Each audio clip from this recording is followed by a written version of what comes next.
Shirley Rodriguez-Remeneski was born in the Bronx in 1938 to parents Providencia O'Neill and Armando Rodriguez. She was a smart, kind, and beautiful girl who grew to lead a remarkable life filled with service to the public and her family. She was a woman who consistently gave back to her community and made an effort to help others.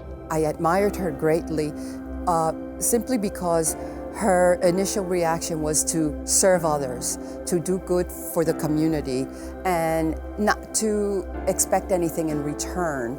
And what I did get from her, more than anything else, is that every day you go out into the world and you try and do your best, and you leave this world better than when you found it. Shirley's accomplishments included creating and directing the first social services unit in the Bronx Borough President's Office under the leadership of Germán Badillo and his successor, Robert Abrams. In 1971, she became the district administrator for U.S. Congressman Badillo, managing and coordinating operations between New York City and Washington, D.C. Subsequently, Shirley became assistant deputy mayor for affirmative action, intergovernmental relations, and community development in the South Bronx, Harlem, and other underdeveloped areas in New York City under the Koch administration. Shirley went on to become the legislative coordinator for the South Bronx Development Organization, headed by urban planner Edward J. Logg. She helped secure federal funding to create the South Bronx Job Corps Center, land revitalization projects, and named the South Bronx an empowerment zone in order to support private business development and housing assistance to community-based organizations. In 1986, she assumed the position of executive director to Governor Mario Cuomo's Office for Hispanic Affairs, where she initiated the Puerto Rico Exchange of Officials program. She initiated the Hispanic Mentoring Program in partnership with the New York City Board of Education, private employers, and the New York City Governor's Office. During this time, she served as a delegate to the White House Conference on Libraries and Informational Services to help author the 1988 Hispanic National Agenda. From 1993 to 2002, Shirley served as Deputy Commissioner and Equal Employment Opportunity Officer for the New York City Department of Housing Preservation and Development for the Giuliani administration. Returning to New York State service in 2002, Governor Pataki appointed her as Senior Vice President at the Empire State Development Corporation's Economic Development Division.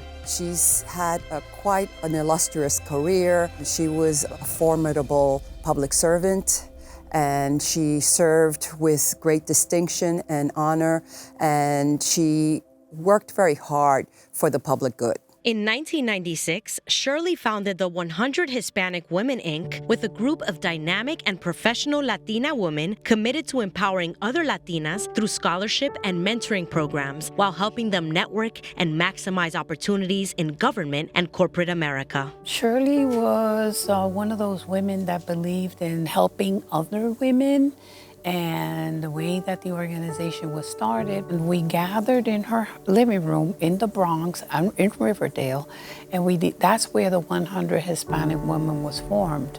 We talked about what is it that we want to do, how do we want to do it, and at the time, back then, there was a lot of interest in what was going on in the Hispanic community, especially with Latinas, so it was a perfect time to start the organization.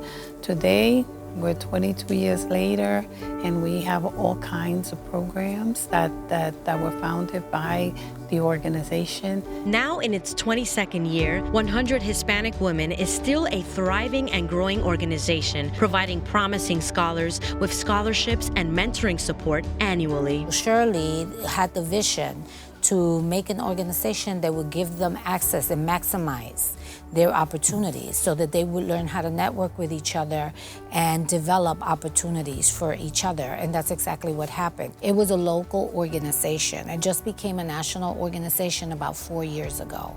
And so now what we want to do is spread and be able to replicate everything that we've done in New York to other states, follow the same model, to network, to give scholarships. We also do an annual wellness conference where women come and they do meditation and yoga, and there's top speakers, national speakers that are authors, all Latinas, because for many professional Latinas, they never see representation.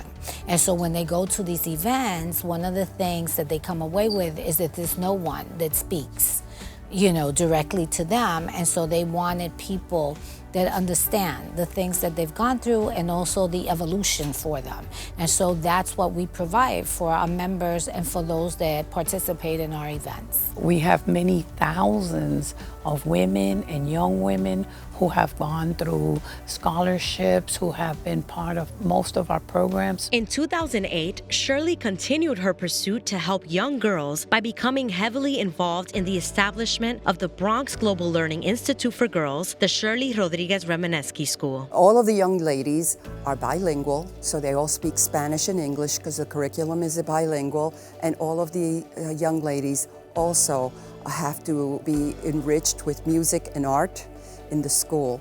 And the school is an award-winning school, and it's doing very well. Shirley also served on numerous boards, among them as chair of the Bronx Lebanon Hospital, currently Bronx Care Hospital Center, the advisory board for the Metropolitan Museum's Multicultural Audience Development Committee, and the Hostos Community College Foundation Board. Overall, Shirley made sure that everything she did echoed the concerns of women and all of her fellow Bronxites, paving the way for great change. We are so proud of the legacy that Shirley Rodriguez-Remeneski left for us, and she's truly a Bronxite. Shirley has lived her life, loved the Bronx, and she will always be remembered as a Bronxite.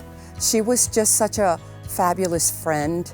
She was a great mother. She was a great sister and a real visionary. Always thought about helping others. The lifetime of work that Shirley has done is for everybody, men and women in the Latino community, and all women, regardless of their race and ethnicity, is to know her name, because Shirley Rodriguez-Remeneski mobilized housing, she mobilized policies, she mobilized medical resources to the community. And for some people, one lifetime, you get to do one of those things. And she did all of those things, and she made it look like it was easy when it was not.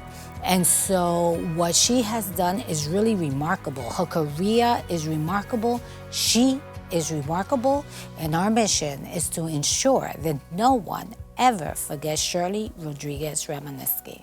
In recognition of her tireless efforts, Shirley became the recipient of countless awards. As an exceptional Latina, she will continue to be regarded as an outstanding human being with exemplary vision and the drive to serve others by giving without expectation of receiving. In January 2019, at 81, Shirley passed away surrounded by her family. She is survived by her 2 children, Michelle Remeneski-Koch and Frankie Remeneski, 7 grandchildren, and a great-grandchild. Today, the 100 Hispanic women posthumously honor their founder, Shirley Rodriguez-Remeneski, with the Latina Legend Award.